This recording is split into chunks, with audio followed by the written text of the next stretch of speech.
long and short of it is, um, man, I don't really know. I mean, so like when I was 12 years old, I was a an altar server. I was for when I was really young, and I really loved being, serving at the altar, partially because it was something to do during mass, and I didn't just have to sit there. But the other part was there was something that kind of was inside of me to I don't know, partake or participate in something that was bigger than me. And so that was a big deal. And I became, I was like, server of the year when I was 12 years old. The bishop would call me personally, to serve, and especially for bigger masses. And so I think that was kind of like the beginning of it. But as all things, it wasn't. It became not cool anymore to be a server, and so went into high school, college.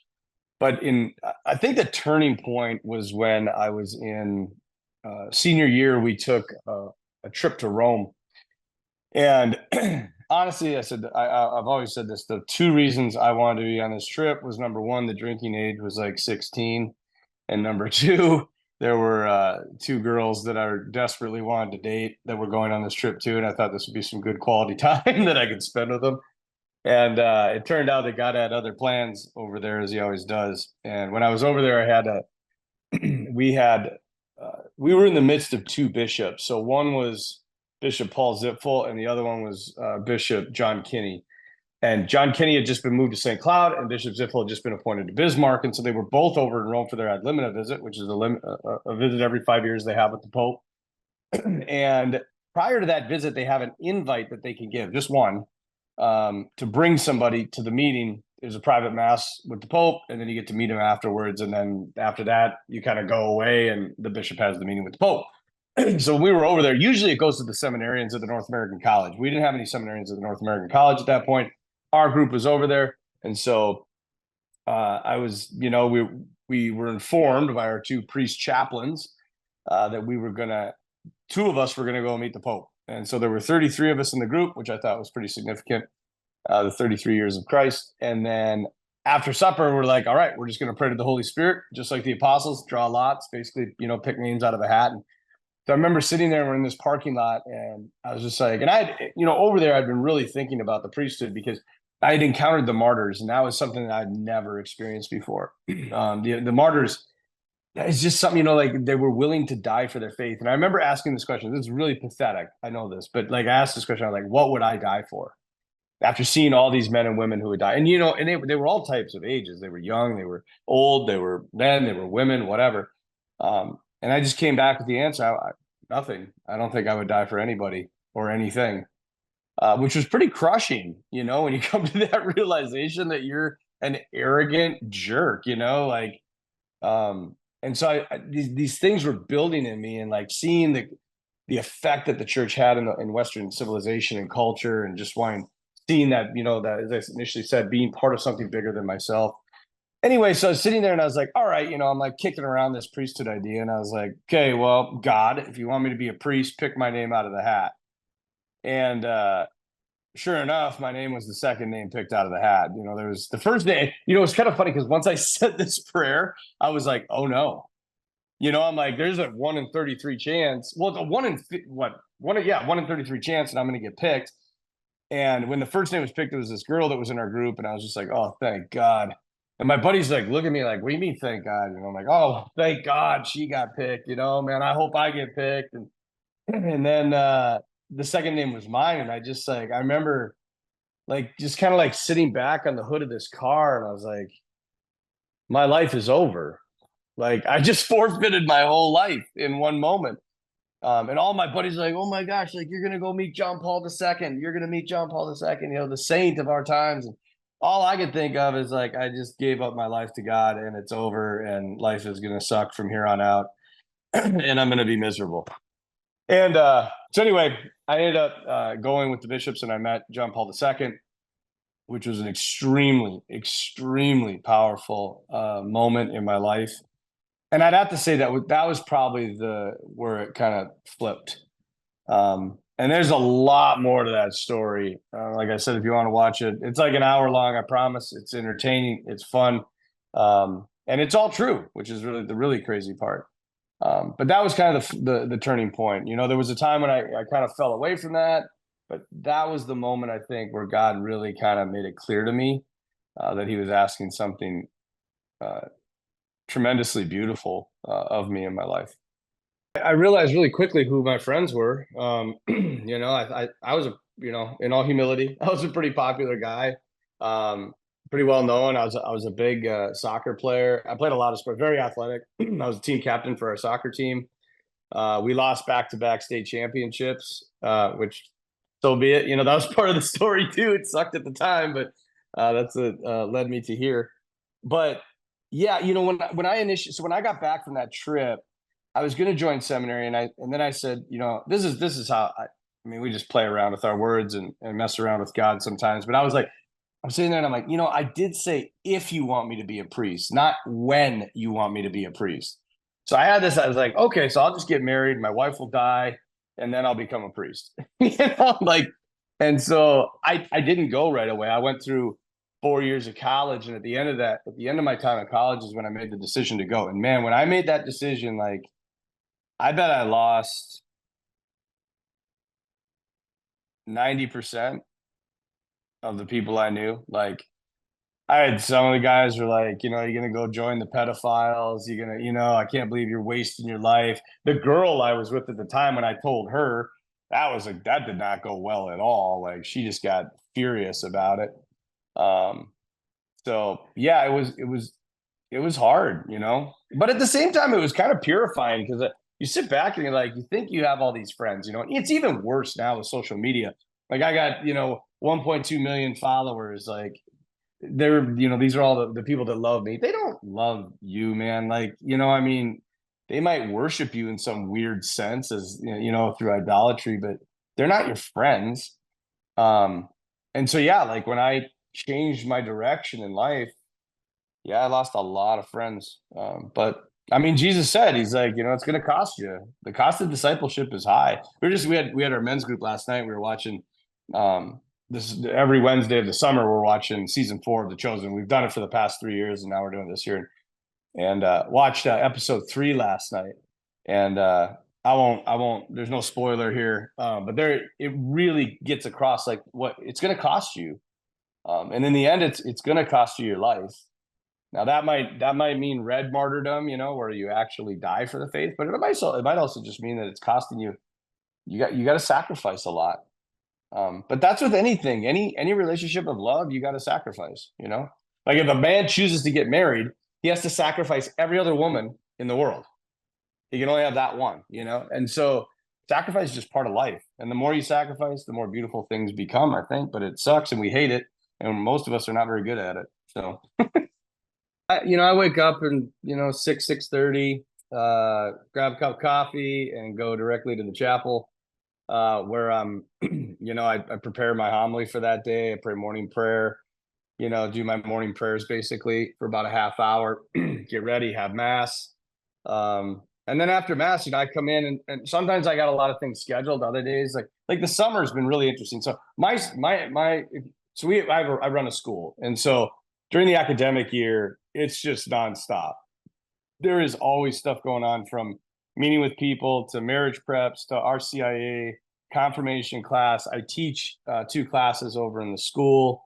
Visits to the nursing home, visits to the hospital, emergency phone calls, marriage counseling, a lot of marriage counseling, spiritual direction with different people. Then I have, almost every evening I have some. So I've been in the Bismarck Mandan area my entire priesthood, and tomorrow is actually my ordination anniversary for 17 years. So I'll be, 17 years of priest, and I again, in all humility, like I just know a lot of people. I taught in the school for 6 years, so that's like 600 kids and all of their families. I've been in most of the parishes in the area.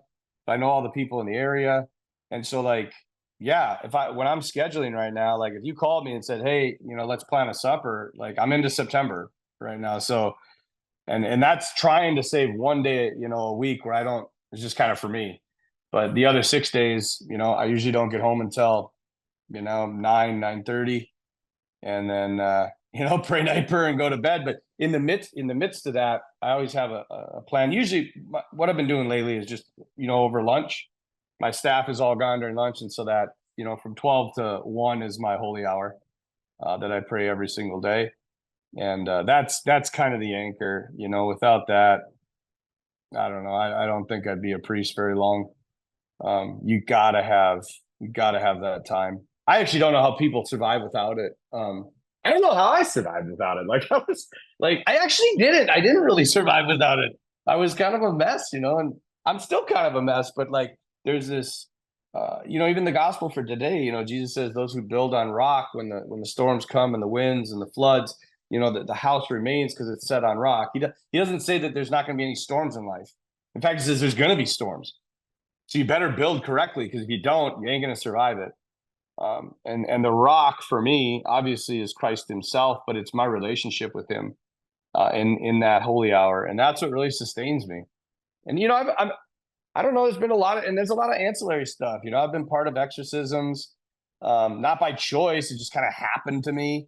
I just actually had a really cool couple. They came up and they were like, "Hey," they were like, "We're done having kids." And I'm like, "Don't ever say you're done having kids. Like, just be open to life. Like God asked you just to be open to life." And they just got pregnant. And so you're sitting back and you're like, man, they said, they're like, "Without you talking to us, we never would have had another child." And so I'm like, holy cow, like there's a new human in the world because of a meeting I had. I'm not saying I'm responsible for that, but I'm like, damn, there's another human being that now exists and is going to have a shot at life, and who knows what they're going to do simply because of that conversation. So there's some wild times. I mean, there's also like really hard times, man. I've been crucified numerous times because of decisions I've had to make. As priests, we're called to be leaders, and everybody's like, we want strong leaders. We want them to stand up for the truth. We want them to go out there and preach the gospel. And then, yeah, when I stand up and I preach the gospel and it's to this guy, and then he's like, "Well, I don't like this." And I'm like, "Dude, you just said you wanted the gospel preached, and now you don't like it." Or this person that, I have to, whatever, I have to replace, somebody on my staff, and they're struggling with it. And like, you just got to bear these crosses. And we, like the priests, we're kind of front row for God's show of grace, but we're also kind of front row for the crucifixion. And if you're living your priesthood correctly, you're going to go through quite a few crucifixions. I guarantee it. Like, we are both priest and victim. Fulton Sheen said that very clearly. I mean, well, a lot of people said that very clearly. Fulton Sheen just came into my mind, but you can't just be priest. You're priest and victim. You hang with Christ on the cross, and that can suck sometimes. And that's why the holy hour it's so necessary. Then we have, I have finance council, I have parish council, I have staff meetings, I have individual evaluations with my staff. I have 1,100 families in my parish. We got a school pre-K through high school, and I'm the only guy. I don't have an associate, so there's plenty to do. Not to mention funerals, weddings, baptisms. I mean, anointing the sick. So, coffee, man. I think probably there's a lot of ways that the enemy moves against priests. Particularly recently, not recently, but I guess over the past 5 years, let's say, I've really experienced the power the enemy has through rumors and gossip. Like, it is so destructive, and it's not true, and people spread it, and these are Christians, these are Catholics, and it is, yeah, it's really, really draining. And a lot of the times, because of legal situations or whatever, you can't talk about anything, so you just kind of got to take it. And so for me, I mean, that's been one of the ways that he has really tried to discourage me, And all I do is I'm like, first of all, my conscience is clean, right? Like, I'm not, I didn't make anything up. I didn't do anything for the wrong reasons. I did it because this was what had to be done. Maybe it could have been handled better. I don't know. I'm doing the best I can.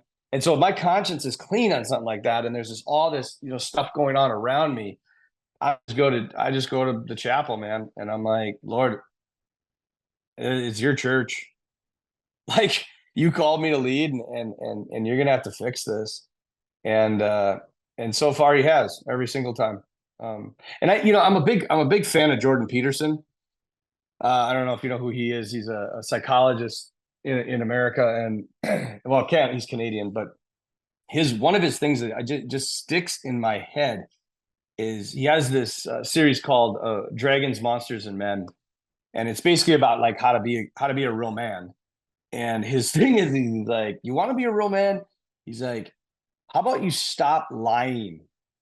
Like, stop lying. Just say the truth. Just say what you mean.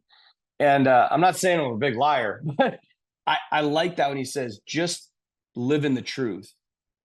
And he's like, and you will always be vindicated. And so I think that that's why Jesus says, he says, like the works of darkness, they're done in the dark. Those who live in the light, expose things to the light, and God's in the light. And the enemy doesn't have any power in the light. And so if we can live in the truth, which is the light, I think it's a lot harder for the enemy to get at us. He's gonna use stuff around us. This is classic. If you look like Matthew 14, right? Peter walking on water. Why does Peter sink? Because he looks at what's going on around him, the stuff he can't control. It's the storm. When he's got his eyes on Christ, when he's looking at truth himself, he's walking on water. He's doing the impossible. But when he looks on the things around him that he can't control, that's when he sinks. And I think that the enemy does that all the time. You just shift your gaze off of Christ onto something that you can't do anything about. Like, I can't go out and stop the rumors. I can't go out and stop the gossip. It's too big. So why even freaking worry about it? Just stay focused on Jesus and be like, Lord, I'm going to live in the truth. I'm not going to lie. I'm going to stay with you, and you're going to take care of the rest. And he does, He does it in weird ways, though, man. Really weird ways. It's just like, I don't know. The great stories, I love the Lord of the Rings. I love the Chronicles of Narnia. The new one that I really love is the Wing Feather Saga. If anybody hasn't read that, it's fascinating, fabulously written book. Kind of in between Lord of the Rings and Chronicles of Narnia. But there's always these points, right, where it looks like they're just going to lose. It looks like the story's over. It looks like the whole plan is crumbling, and then something happens that nobody was expecting, and they get out of it and they keep moving forward.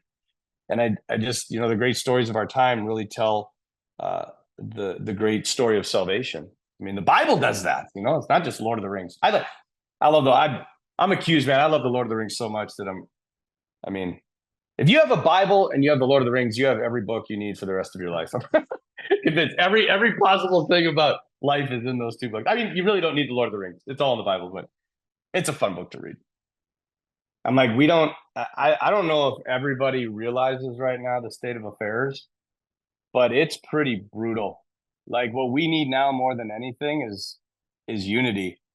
And I'm sure you're gonna get comments in this that I'm some liberal priest or what. I don't care. Like, again, live in the truth, man. And this is what I believe, and I'm gonna say what I believe. And I have watched The Chosen. I have yet to see anything that is so bad that I would say you can't watch that anymore. Are you kidding me? Like, we have music videos right now of people dressed up as the devil and aborted fetuses. And we're going to complain about this like thing that could be interpreted of the Blessed Virgin Mary not being immaculately conceived. I'm like, shut up. Like, how about you go and really make a difference, with the stuff that's going on that's really a problem in the world? Why don't you go and attack that's boldly proclaiming the demonic, instead of these people who have created a global, I want to say this again, a global wide phenomena that is bringing people into union with Jesus Christ? That's what you're going to bitch about? Man, like, that's a problem. And you obviously don't realize how dire the situation is right now. Now, listen, if The Chosen comes out and, they say, Jesus is like, I am only a man. I am not God. I'd be like, yeah, don't watch that, man. It's a bad show. But these little things, and there's Catholics on set Jonathan Rumi is like a rock star Catholic who's playing Jesus. And he talks about, if you watch the interviews, him and Dallas Jenkins go to war over stuff because he's like, you can't. And it's cool because I think that Catholics can watch it, Protestants can watch it. It gives you a little bit of a different view, actually, a big different view sometimes of who Jesus was, but it's not heretical. And my gosh, like, I don't know. I mean, I have numerous times I've been brought to tears watching that show. Numerous times I've gotten new insights from that show. I have not seen them depart from the biblical narrative at all.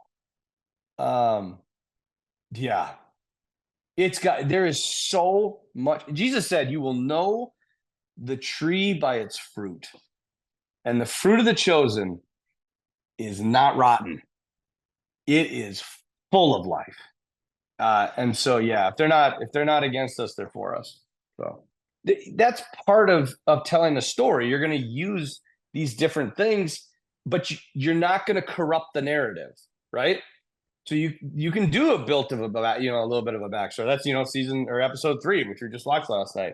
You can see why. Oh, that's why he's kind of called Doubting Thomas, and that might have been. It might not have been. It doesn't matter. They're just giving a possible reason why it may have been, and it's kind of fun to have a little bit of what would you say? Creativity, imagination in these things. So there's 2 different stories. The one. Actually, the one you might be referencing, it was this guy, this guy down in Guatemala. Great guy. I used to take high school kids down to Guatemala all the time, and we would go down, work with the God's Child Project, and we build homes for people. The God's Child Project wasn't really all that Catholic. It was at the beginning, and then it kind of switched. But it was good for the kids because they got, like it could be as Catholic as I made it because I was kind of in charge of the whole trip. So we had mass every day. We went to orphanages and we built homes and we did all this stuff. And we one night we went to this homeless shelter, and we went every year, and it was a really weird place. Like they would check their knives, their drugs, their guns at the door, and then they could come in and spend the night and have a nice meal and sleep. And so we went in there, and yeah, there was this one guy in there, and we met him every year. And every year he told us all these stories. One year he was with the Coast Guard. This is a Guatemalan, right? Worked for the U.S. Coast Guard. So that's clearly untrue. One year he was a Navy SEAL at one point. He was a Green Beret at one point. His story just kept changing. And I talked to the guys, and I was like, what's going on with this guy? And he's like, well, he's just, he's an alcoholic. He's drugs. He's abandoned his family, whatever, and he's just been here for 5 years. So one year we were down there, and my buddy Doug, he's like, hey, and he was talking to him. He's like, you should pray over him.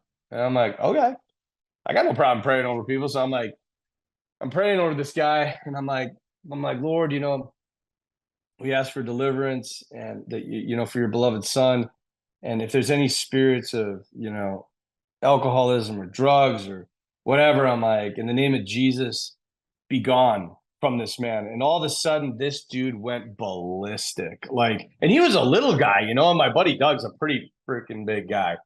And he's like grabbing him, and he's like, this guy's coming at me, like screaming. And this was the nicest, little calm guy that always made jokes. And he just flipped, and he's like screaming, and Doug is in the middle, like he's holding him on this side, he's got me on this side, trying to hold us apart. And I'm looking at him, and Doug's like, finish the prayer, so I finished, and I keep praying over the guy, and I'm like, just, I don't know, in the name of Jesus, casting out whatever's in this dude. And all of a sudden, he just it just stops, he just drops, and he's on the ground. He's like this ghostly pale white, and I mean, he looked dead. And I'm like, oh no, I killed him.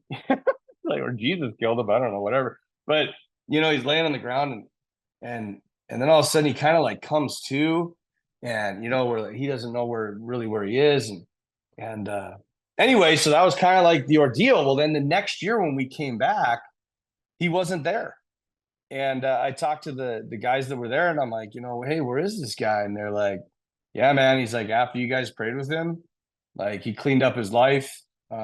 went back to his family. So he's back with his family. He's free of alcohol, free of drugs. It's been over a year. And so, yeah, he's just totally set free. So I don't know, it's power of Jesus' name in one aspect. But the other one was when it was here in the Bismarck Mandan area. And I was writing my homily one night, and this person came down the hallway. They're like, "Hey, Father, just let you know if you hear anything, like we're going to be in this room and we're going to be doing a deliverance. We're doing deliverance ministry." I'm like, "Oh, okay, whatever." So I'm like typing my homily, working on it in my office, and all of a sudden, like, I hear the most like blood curdling screams and howls and voices, and I'm like, I'm like typing. I'm like, at one point, I'm like, well, what? You can't write a homily. Well, that's going on. So I'm like sitting there trying to like, I don't know, like get focused, and all of a sudden the door like flies open, and this person's like just sweating, and they're like, "We need your help," and I'm like, "With what?" And they're like, "We have an exorcism going on." I'm like, "Oh shoot!" Like, okay, like, and I'm like, "Okay," so like they take me down, and I walk in, and there's four guys that are on top of this, like kind of holding this woman down. This woman, I don't know, she's probably 60 something, and like maybe like 5'2", 5'3", 120 pounds. I mean, this is not a big person. And I'm like getting down, and I like get behind her, and I get her like, so I'm like doing like a full Nelson on her, like just holding her like that, because she's screaming like these guttural screams and like multiple voices at the same time. Really weird, like different octaves of vocal dynamic, I guess. Screaming, growling, whatever. And like I'm just hanging on with all of my might. And like she gets loose at one point and grabs this guy like that's holding onto her and just was like, like, I mean, this dude flies like 3 feet, 4 feet backward. And I'm like, there's no way this little old woman could pick up a grown man and throw him. And so I'm like, we're dealing with something really, really, supernatural here. And, everybody's like, they always want to hear these stories, especially when I teach a confirmation or the high school. They always want to hear about the devil. And I'm like, you guys, like that entire time that I was in that um, exorcism, it was not fun. There's nothing fun about it. And that's what I hate about, you know, scary movies and all that stuff. It's like this pop. So you want to be scared, and because you're going to be safe. And with the devil, there's nothing scary about the devil. He's just incredibly miserable and sad and deprived of goodness and despairing, and like I don't know how to really capture like how dark and without joy this person was. Like it was not scary. I was not scared the entire time. I was brought to tears numerous times because this poor little woman was just possessed by this malicious thing that hated her and hated me and hated itself. Like, but yeah, anyway, so at one point, as the exorcist is praying the prayer, she like wrenches backwards. Like, I mean, this is like a contortion I've never seen. Like, it was like should have broke stuff and started coughing like uncontrollably. And like as she coughed, like the whole room smelled like alcohol. And I'm like, what the heck is that? And the exorcist, he's like, we just expelled the demon of alcoholism, which was rampant in her life. So then anyway, so this went on for like an hour. Give me an idea of like the power and the strength. When I woke up the next day, so from here to here to here, I was black and blue because that's how hard I was holding on. And yeah, I didn't hear anything from her or anything else because I wasn't on the Exorcist team or anything. I just got pulled in for that one. Well, like a year or 2 years later, I don't know what it was. I'm in the supermarket and I see her. So she's checking out and I'm checking out, and she like looks back and she looks at me and she kind of smiles, and I'm like, oh no, like reparation for beating the devil's ass or whatever. But so like, and she's like, I'm like, and I look at her kind of, I must have got like wide eyed, and she's like, Father. And I'm like, yeah. And she's like, I'm healed. And I'm like, no way, like it was just this really beautiful moment that she had been healed from. And yeah, I mean, it's real. It's really real. And I've had several experiences of it. And yeah, I just we say that evil is a privation of good. What that means is it's a lacking of good. It takes a good thing, it's like a parasite, it latches onto it and it makes it less good. So the demonic, the devil himself, they're so deprived of goodness that they're almost nothing. If you ever read C.S. Lewis, The Great Divorce, there's this great point when he's they're in this huge area, and this massive in the kingdom up in the mountains, and it's kind of like, depending on how you read it, it's like purgatory, is where they're at, and they're like, and they had come from this dark town, right, which is seemingly hell, and the man, the soul that's there, he's like, it's this super expansive town, right? It goes out forever, and then when they take this bus, and people probably don't know what the hell I'm talking about now, but if you read the book, you'll know it. He takes this bus and he gets up and it gets brighter and brighter, and then they're kind of in this place, but he talks to an angel at the end of this thing, and he's like, so if the mountains are the celestial city or the heavenly kingdom, he's like, where did we come from before we got here? And the angel points at a crack in the ground, like a little crack, and he's like, there. Because hell is almost so much, it's so much of like nothing. We don't realize how expansive heaven is, how expansive the joy of Christianity is, and how deprived evil is of goodness. And that's why people, as they get deeper and deeper and deeper into sin, they experience less and less and less joy, because they're approaching nothingness. And they also experience less and less meaning, because they're approaching nothingness. That's why Paul says the wages of sin is death. I mean, he's talking about spiritual death for sure, but then it's going to be physical death. Once you lose a meaning to live, like, you don't want to live anymore. So get off of social media. That would be the first thing.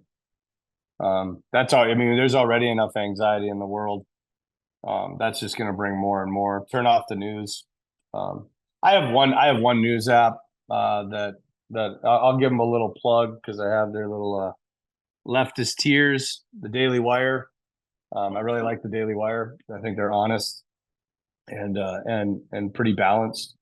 That would be the first thing. I mean, the second thing is, you go out to that stuff like what you can control, what you can't control, right? And there's only so many things that I can control in my life, and it's very, very little. And so my message would just be as holy as you can in the state of life that you're living, and try to, if you can get one or two people, really focus in, hone in on them, and help them to experience Jesus. You'll have done a great job. I mean, I think if every Catholic that's practicing their faith right now, if they could get two people, to practice their faith and live dynamic Catholic lives, and then those two people could get two people, and those two people could get two people, and then it started. It's exponential, right? But I think a lot of people just throw up their hands and are like, "What can I do?" Well, you can be a saint. That would be a kind of a big deal, So don't go around and say I can't do anything. I'm blaming all these other people. Like, who was that? Blessed Solanus Casey. I don't know if you know who he is. He's an American. I don't know if he was American born, but he was a Franciscan, and his whole life he wasn't very smart. He was considered a simplex priest, I think, which means he could really only celebrate certain sacraments. He wasn't given a diocese or a parish, nothing. Super simple guy. He was in charge of manning the door to the monastery. That's all he did. He was the porter. He sat at the door. He's up for canonization now. He healed, many, many people. At his funeral, there were thousands of people that showed up. And this guy watched the door. He just met people at a door. And think about how many lives he changed. Just because he accepted where God wanted him, he surrendered to the will of God. uh, and prayed. I mean, really, like, don't complain. Do something. Complaining is a luxury, man. Anybody can complain. Anybody can diagnose the problem. To do something about the problem, to really, um, yeah, give of yourself to a cause that's bigger than you, and see what happens. It's great. I can't remember the name of the guy. It's a new song that just came out. My brother sent it to me. um, there's a line in that song that just like brought me to tears. And the line is it's better to have fought and lost than to have never fought at all. So I really kind of, I'm with that, man. I'm like, I'm gonna fight. I might be, pushing against an iceberg that, is 10 million times the size I am, or I'm pushing against some massive machine that's going to run me over, but damn it, I'm pushing. I'd rather say, at the end of my life, that I did everything I could. And maybe I lost, maybe I made some bad decisions, maybe something that I started completely failed. At least I tried. I didn't just sit and complain. I did something about it. So I don't know. It's great. I mean, it's awesome. My brother and I, we're the only two kids in the family too, which is even more rare. I was sitting by this guy one time on a flight, and we got talking, and he was a lawyer. I think for like a basketball team or some, maybe an NBA team, or maybe it was college. But anyway, because I remember the basketball reference. But anyway, he got talking. He's like, "Yeah, you and your brother are both priests," and I'm like, "Yeah." And he's like, "Damn." He's like, "I think you'd have a better chance of two brothers being in the NBA than you would to have two brothers, like the only two brothers." And if you look at it statistically, it's probably true. It's incredibly, incredibly rare, but it's not that rare. I guess in our diocese, we have 7 sets of brothers that are priests, and we're a relatively small diocese. And then you look back at the apostles, what, half of them were brothers, roughly. So it's there. But the nice thing about it is we're on the same page about everything. We're on the same team. We're on the same page. We pray together. We hang out a lot together. We minister together. It's been a huge blessing, absolutely huge blessing, to have a brother as a priest, especially your only brother. Plus, we get to travel a lot together, which is really cool. In our diocese, it's not as bad. We have a really good diocese, good Catholics, um, good families. Uh, I think probably the biggest thing is, like, number one, we're just, most of us, almost none of us did any of this stuff, right? This was before our time. It's a generation before us, and now we get to suffer it, right? We get to try to, win the faithful back and win that trust back, um, that has been lost. And yeah, I mean, I've been called a pedophile. I've been somebody spit in my face when I was over in Rome, because of it. Called me a pedophile. Like, sitting there, and I'm like, dude, I didn't do anything. Why are you pissed at me? I didn't do anything. But like, there's got to be reparation for what has happened, and it was so absolutely demonic and wicked. I mean, I have a school, right? And like, if I'm having a bad day, I just go over to Children's House, the pre-K, and I'm like a superhero, man. They just want to all give me a hug, and I get to do works with them. I play recess with them, and you look at that, and you're like, how could you possibly do something to somebody so innocent and so loving? So it's horrifically demonic. But the devil's real, man. And Judas was, he was in the 12 apostles. He's a bad dude. 1 out of 12, that's something like 7%. So if you look at the priesthood, 7%, yeah, maybe 7% have fallen into the lie that Judas fell into. But I just try to model good, healthy relationships with young people. I just went. It was kind of. I was like, I actually kind of had this. It's interesting. So my goddaughter, Veronica, love her to death. She's such a sweetheart, and gives me a hug after mass every single Sunday. And I go to as many things as I can. she sings in my choir, and she had a swim meet and invited me to the swim meet. And I got out of the car, and as I was walking to the swim meet, I'm like, what is this going to look like? Because this is like, it's kids that are from 8 years old to probably high school. It's boys and girls, and they're swimming, and a priest is walking into that. And like, I'm like, whatever. I was like, I can't live in fear. So I walked in, and man, I came in and everybody's like, Father, I can't believe you came to this. Like, a priest has never come to this. And I'm like, well, my goddaughter's swimming. And then all of a sudden I'm like, and I know him and him and her and her and him and her and him. And I know all these families.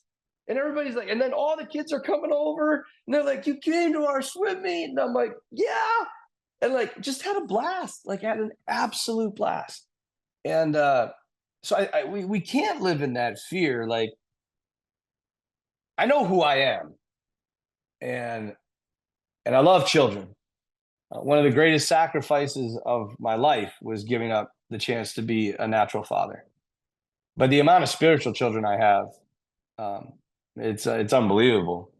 It's hundreds, maybe thousands at this point. Um, and so, yeah, it sucks, but somebody's got to suffer it, and I guess our generation has been chosen. So, when I joined seminary, sorry, got something stuck. When I joined seminary,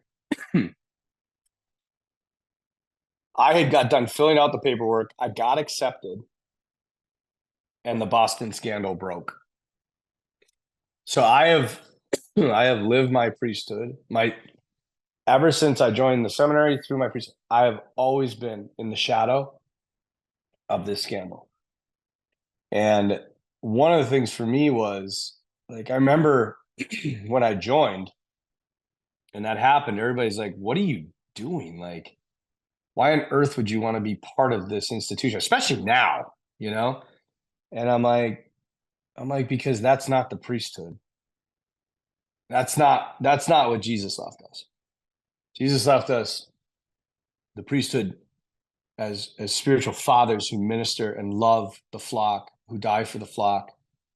And I want to show people that that's what it really is, not what happened in Boston.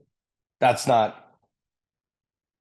from the enemy. And like, I really think that in that time, there were a lot of guys that I knew that had the same sentiment, like, and in some ways, like when Jesus says, that he was led as a lamb before the slaughter.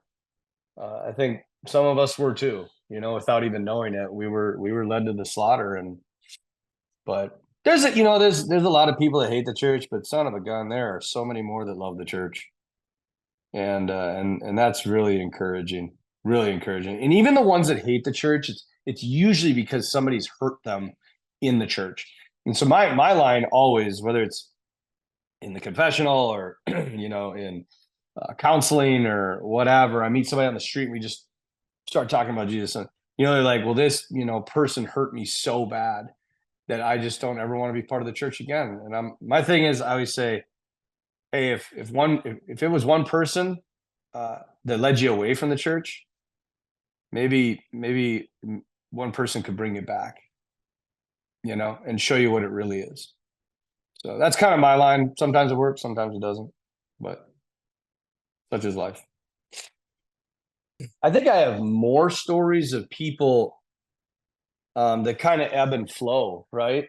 So maybe they were living really, kind of tough lives, sinful lives, and then I kind of worked with them and they had a conversion, right? And then they were kind of doing well, and then they fell away, and then I kind of worked with them and they came back, and I fell away, and I can't work, because I think that's how kind of life ebbs and flows like that. It's like the Israelites in the desert, right? They 40 years, they're going forward, they're going backward, they're walking in circles, but they're always moving somewhere, right? Sometimes it's good, sometimes it's bad, sometimes it's great, sometimes it's horrific. And it's kind of a symbol for of us in the spiritual life. But yeah, it's Isaiah 1, the one, I can't really share a whole lot, but the young woman that I've known ever since I was ordained, and worked with her for shoot, I guess close to 2 decades now, and ups and downs. And like I can't share too much because I think people know who it is, but like yeah, I there were sometimes I'm just like, she'd be like, "Hey, what about this?" And I'm like, "Hey, this is what I would do." And like every time I said this is what I would do, she would do the opposite. And then she'd come and be like, "Yeah, my life is like it's just a mess." And I'm like, "That's because you never listen. You never listen." And but anyway, stuck with her. Seriously, love her like a daughter. Like she's very, very, very close to her, and she's now engaged and going to get married and living a good, faithful Catholic life, and going to be an awesome wife and an awesome mother. But son of a gun, there were some times in those 17 years where I was like, Jesus, help me. Oh my gosh. Like anybody who says that priests don't know what it's like to be a parent knows nothing about the priesthood. Like I think I probably know more about her. I know more about her life than her parents do. Um, and I've tried to the best of my ability, for better for worse, to be a good spiritual father to her and not give up on her. One of my big things. I don't give up on anybody. God never gave up on me. There were people in my life that never gave up on me, and if they would have, I don't know if I'd be here today. So we're going to make mistakes. We're going to make a lot of them. Jesus says, "How many times?" Peter's like, "How many times do I have to forgive? 7 times?" Jesus like 70 times, 7 times. Like always, you got to keep doing it. Now there are times that you have to keep your distance, right? Because there's some that are really toxic relationships. But whenever they come back, I'll receive them with open arms, man. That's the prodigal son, and I actually had kind of a cool experience of that. There's a guy, um, he's still really struggling, but again, ebb and flow, right? And it's a real struggle with addiction to alcohol and drugs, and but I'm his godfather. I brought him into the church in high school, and I've just had I could we could do a whole interview on this story. Like it's just incredible what's happened, both good and bad. But anyway, the I had him kind of set up. Basically, what happened is I got called. He called me in the middle of the night. It was like 3 and 4 in the morning. Just wasted drunk. He had drunk a 175 of vodka and done some meth, which I can't even fathom. Like I like scotch. I like a good drink, but like to put a 175, the big freaking bottle, like he put that down in one night, along with methamphetamine. So, and when I found him, he was like laying on the side of the street, and he's a big guy. He's like strong, athletic. So I was like trying to get him into my truck, and I got him a hotel room, and then the next day he was kind of sobering up, and I got him an apartment because I knew a friend of mine ran these kind of low income housing apartments, and got him set up with a job, and everything was going great for like 2 weeks. And then third week hit, and he just disappeared. Fourth week hit, and I was like, "Hey, man, I could only get you a month free. Like we were trying, get you enough money so you could pay your next month at the apartment." He wasn't returning phone calls, so I went over with the guy who he had a key, master key, because he runs the whole thing. So we open up the apartment. The apartment is trash, like, and I'm responsible for this.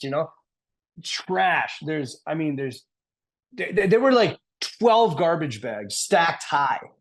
There were stains all over the carpet. There were bottles of booze everywhere. There were drug paraphernalia.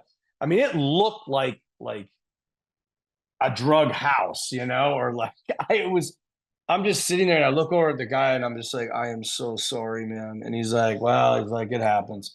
So him and I clean out this whole thing, and I'm driving home, and I'd even provided him with furniture from my mom's house.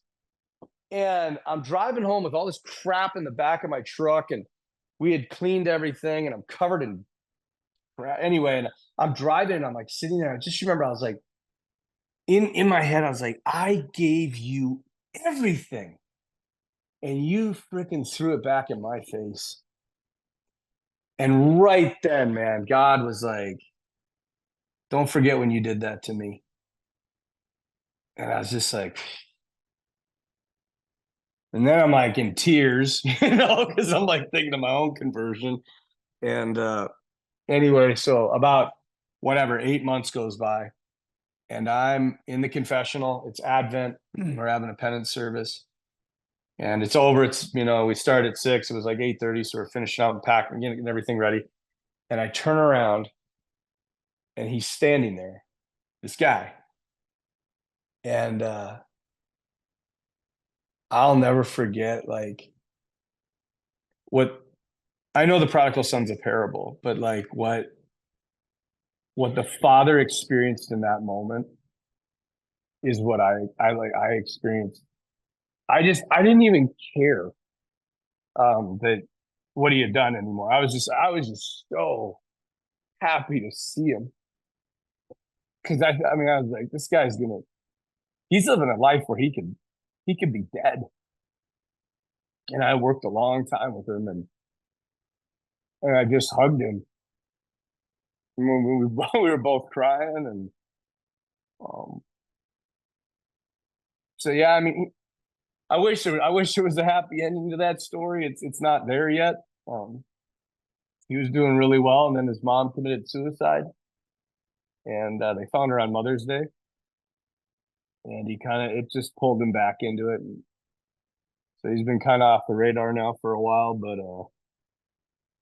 I have faith that they're gonna, I just gotta pray for him, because I he's into stuff that could kill him, and there's only so many chances you get. So anyway, but I'll never ever forget that feeling. Never forget that feeling. So anyway, I would, the first, this would be the main thing I'd say. That there's two things for sexual sin that you need. You need accountability.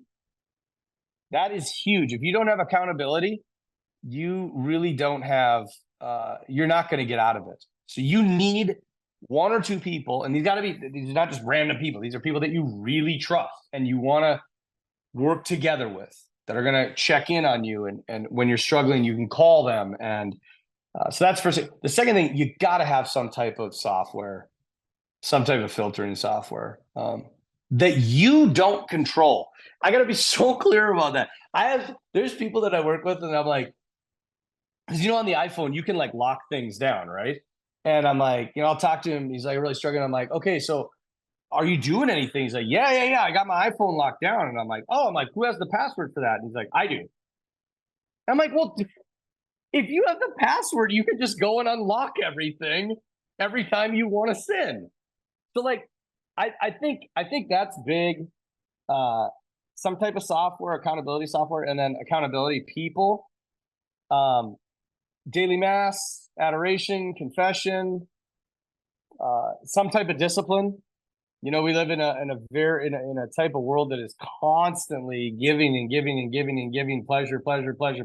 You keep living like that, you're probably going to live in the area of pleasure, and you're going to fall a lot with pleasure. So fasting or cold showers or some type of discipline. And really, again, I'm going to get off of social media.